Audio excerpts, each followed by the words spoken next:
정작 패전국으로서 뭔가 항복문서에 조인하면서 뭔가 많이 슬퍼야 되는 일본의 입장에서는 사과해야 되고 사과하고 반성해야 되고 또 안쳐맞게 잘해야지라고 해야 되는 일본 입장에서는 되려 대가리를 쳐들고 더 국제사회에 본인들의 제국주의 만행에 대해서 떳떳함을 주장하고 있습니다. 네, 어제 기시다와 강요 국회의원들이 야스쿠니 신사에 공물류를 내거나 참배했는데요. 특히 초당파 의원 모임인 다함께 야스쿠니 신사를 참배하는 국회의원 모임 소속 의원 약 70명도 집단 참배했습니다. 점점 늘어나네요. 예전에는 10명이나 많아봐야 10명, 20명 안 하거나 그랬는데 네. 점점 뻔뻔해지고 있어. 이제는 이놈 새끼들이. 70명 가까운 애들이 집단 참배를 간 거. 이게 기시다는 못 갔어요. 눈치 보이니까. 곡물만 물건 받았는데 돈 봉투만 보냈겠죠. 네. 무슨 사비로 보냈대요 그거를 또. 그러니까 돈 봉투만 보냈을 건데 저기 직접 가갖고 참배를 하는 국회의원 놈들이 70명이 됐다는 거야. 그러니까 사과는 저거 금방 내년 되면 150명 되고 이제 300만 넘어가잖아요. 그럼 일본 놈들은- 그때부터는 일본은 제국주의 국가 도로 된 겁니다. 일본 놈들은 사과를 한 적이 없어요 거의. 그리고 오히려 더 뻔뻔하게 전쟁 범죄자들이 묻혀 있는 거기 가가지고 참배를 해? 사과를 한 적은 아이고, 있죠. 대한민국에 사과를 한 적이 없습니다. 러시아나 아니면 저쪽 베트남의 필리핀 같은 국가에도 다 사과했어요. 중국에도 하고 러시아에도 하고 다 사과했어요. 근데 정작 대한민국에 대해서만 사과를 안 하는 거예요. 대통령이 이지로 하고 있으니까 국회의원 70명이 하지. 어저께 저 특별방송 인터뷰에서도 말씀드렸다시피 일본은 그동안의 한일 병탄에 대한 그 부분은 마치 이 과거사의 문제에 있어서 아무런 문제가 없는 자연스러운 결합이었고, 그리고 그와 관련된 어떤 죄의식이나 공식적인 문제를 인정하지 않는 기류를 몇백 년 동안 취하고 있단 말이야. 일본이 가지는 한국에 대한 판단은 어제 방송 들어보세요. 결국 한국은 남의 편이면 힘들고 내 편이면 도움이 되는 국가이기 때문에 어떠한 수단과 방법을 가리지 않고 한국을 소나기에 쥐고 한국을 쥐락해야만 일본의 운명이 성공한다. 일본이 발전할 수 있다라는 생각을 수백 년 동안 임진왜란 직전부터 이거를 지금까지 똑같은 정치 철학과 정치 철학으로 갖고 오고 있는 국가란 말이야. 이런 놈들하고 어떻게든 잡아먹으려고 하는 늑대들하고 어떻게 무방비 상태로 얘네들을 친구라고 얘네들을 믿고 같이 갈 수가 있냐고. 동반자는 무슨 동반자? 떨어내버려라 짐이에요. 일본 언론이 마이니치가 이례적으로 일본 비판이 없다라는 제목 기사를 내면서 창피해. 윤석열을 너무 칭찬하고 있어. 창피해. 너무 칭찬하고 있어.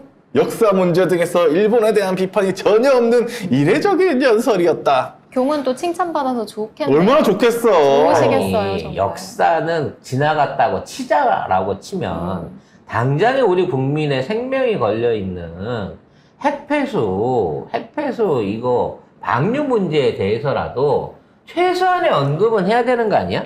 일본 없어. 정부의 과거사도 없고 오염수도 없어요.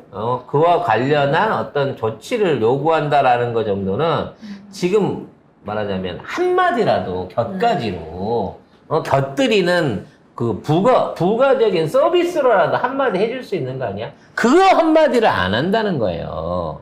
안 합니다. 예. 자, 이런 가운데에서도 역사 지우기 계속 유지되고 있습니다. 우리만 있는 게 아니라 일본도 우리만큼이나 과거 역사를 지우기 위한 노력들을 계속하고 있어요. 네, 한중일이 다 그러고 있는 것 같습니다. 일본에서도 옛날 이제 징용 피해라든지 아니면 전쟁 피해자들에 관련된 기념관들이나 전시물이라든지 이런 것들이 점점 더 없어져 가고 있고, 이 중국 같은 경우에도 안중근이라든지 김동주라든지 우리 이 독립지사들 또는 우리 한국 윤동주겠지. 윤동주, 네, 윤동주 시인 같은 사람들을 자꾸 자국민이라고 몰고 가면서 한국의 중국 안에서의 독립운동의 역사를 지워가려고 하는 짓거리들을 하고 있어요. 아우 진짜 이웃들이 하나라도 제정신이 없어. 그만큼 역사라고 하는 게 중요하다는 겁니다. 조선족이라고 네. 보도를 했다고요? 아우 진짜 윤동주를? 다 그지 지금 깽깽이들 같아. 조선족이라고 주장을 하고 있어요. 아 그래서 이러한 짓거리들을 하는 이유는 뭐냐?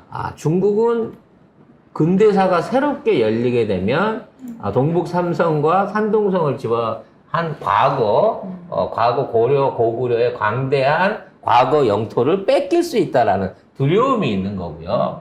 역사 문제로 비화되면 일본 같은 경우에는 한국이 그만큼 역사적으로 성공했다고 하는 게 강인한 국가였다고 하는 게 증명되게 되면 지네가 주장하는 정한론을 펼칠 수가 없게 되기 때문에 이 새끼들은 공동의 목적 하에서 우리나라의 과거사라든지 근대사를 조작하고 있는 거 이해가 간단 말이야. 근데 왜 우린 자발적으로 이 짓을 하고 있냐고. 그런 과정에 하나로 지어지고 있는 게 지금 강제동원 피해자들에 대한 소송 부분입니다. 근데 이거는 법원이 제동을 걸었습니다. 네. 이게 원래 우리 국가에서 돈 걷어가지고 우리 기업들과 뭐 성금 뭐 어디서 나온 돈이든 간에 한국에서 거둔 돈을 가지고 공탁을 해가지고 받든 안 받든지 주고 퉁을 쳐버리려고 했는데 네. 그 공탁받는 공탁 담당자가 이거 못 받아요. 받는 사람이 안 바꿨다는데 공탁을 어떻게 해요? 네. 라고. 저희가 수리남에서 여러분 아시죠? 제가 시민방송 RTV에서 매주 목요일 오후 3시에 수리남, 그러니까 정말 수리 프로젝트들을 가져와가지고 이제 고치고 있는데 그 중에 하나가 이 제3자 변제안과 관련해가지고 헌법 소원을 냈는데 그게 기각이 됐어요. 그 기각의 이유가 뭐냐면 이거는 정부가 이걸 할 수가 없다. 그러니까 애초에 성립이 안 되는 거다. 개개인 피해자들의 개개인의 변제권은 살아있다. 그 권리를 그대로 헌법 차원에서 인정을 했기 때문에 헌법소원 낸 게 기각이 됐어요. 다시 말해서 법 차원에서는 지금 이게 맞아요. 네. 따라서 이거를 갖다 공탁관이 못 받는다고 했더니 야 그러면 저 법의 판단에 맡기자 그래갖고 이의 신청. 이의 신청을 했고 판사도 안 돼 이거는 그렇죠. 라고 얘기를 한 거예요. 네. 그나마 다행인 거지 판사가. 그래서 기본적으로 공탁을 못 걸게끔 지금 얘기가 됐기 때문에 이 제3자 변제안은 안 처음으로 돼요. 다시 돌아간 거예요. 그렇습니다. 안 됩니다. 여기 묻혀있는 또 하나가 있습니다. 이미 우리 법원이 인정을 했던 그 당시에 가해 기업들, 한국에 진출해 있는 가해 기업들에 대한 압류예요. 그렇죠. 그것도 절대 풀어주면 안 됩니다. 강제 집행을 하라고 법원이 명령을 했기 때문에 집행하면 되거든요. 맞습니다. 동산이든 뭐 유채동산이든 뭐 이런 데다가 하면 되는데 안 하고 있어요. 할 수 있는 그러니까 빚쟁이가 자 이거 우리 권한으로 받을 자격이 있으니까 저 새끼들 저거 경매 쳐주세요 라고 얘기를 했고 그래요 경매 진행해요라고 하는데 안 하고 있다고 이놈의 사법부가. 정권은 법을 알기를 우습게 알아 얘들은. 그러면서 법을 전혀 안 이제 지켜. 나중에 이 양반들이 돌아가시기만 기다리고 있는 거예요. 이제 80이 넘었잖아 이제. 그래가지고 지금 모금을 했었거든요. 그래가지고 40여일 만에 5억 4천만 원이 모여가지고 저도 모금했습니다. 시민들의 모금액을 광복절 하루 앞두고 이 4명의 피해자와 유족한테 각각 1억 원씩 전달을 했다고 합니다. 이건 보상금이 아닙니다.